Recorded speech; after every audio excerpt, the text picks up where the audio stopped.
बढ़िबो राति तापमात्रा कमिबो शीत राज्यर विभिन्न जिले में बादल आच्छादन वृद्धि जोगु रातिर तापमात्रा आहुरी बढ़िबो फल शीतर प्रकोप कमिबो तेज आसंता 7 तारिख जाए घन कुहुड़ी पड़ा नहीं चेतावनी जारी करिछि पाणीपाग विभाग। आज जगतसिंहपुर, केन्द्रापड़ा, खोर्धा, पुरी, कटक, नयागढ़ रे अति घन कुहुड़ी दृश्यमान हेबो। एही सबु जिला पई ऑरेंज वार्निंग जारी होईछि। उत्तर एवं आभ्यंतरीण ओडिशा रे कुहुड़ी अधिक रहिबो। काली खोर्धा, पुरी, कटक, नयागढ़ रे अति घन कुहुड़ी दिसि पारे। आसंता 7 दिन पाग सुखिला रहिबा नै पाणीपाग विभाग पूर्वानुमान करिछि। संपर्क में अधिक सूचना पाई लक्ष्मीपुर आम प्रतिनिधि गिरिधर खोरा आम सहित लाइव जोड़ी होती। गिरिधर, लक्ष्मीपुर रे शीतर प्रभाव केमती से संपर्क में सूचना दिंतु एवं कुहुड़ी केते कलबल करुछि लक्ष्मीपुरवासी को। निश्चित भाव देखो मुकेश जदि कहवा पाणीपाग विभाग जो पूर्वानुमान कर स्थान में घन कुहुड़ीर आस्तरण देखा मिल खास ओडिशार कोरापुट तार प्रभाव आंशिक मात्रा देखा मिलूँ।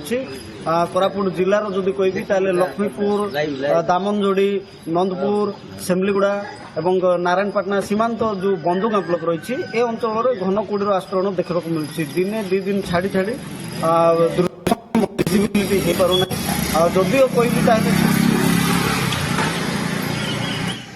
जदिओ कहबी शीतर परिमाण कमी अन्य पक्षर जो कह स्थानीय लोक मैंने जावासवा समय बाधा सृष्टि करुचे घन कुहुड़ी सीधा सड़क आम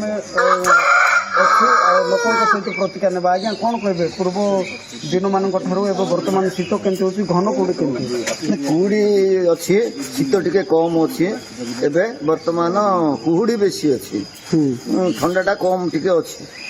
निश्चित भाव आप प्रतिक्रिया शुणी पारे आ जन कौन कहे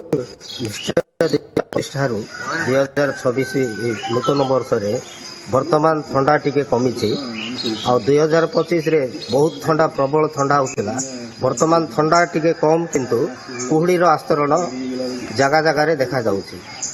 खास करी सेमलीगुड़ा, दामनजोड़ी, कोरापुट एरिया रे बहुत कुहुड़ीर आस्तरण बहुत रोचे। तेणुक अल्प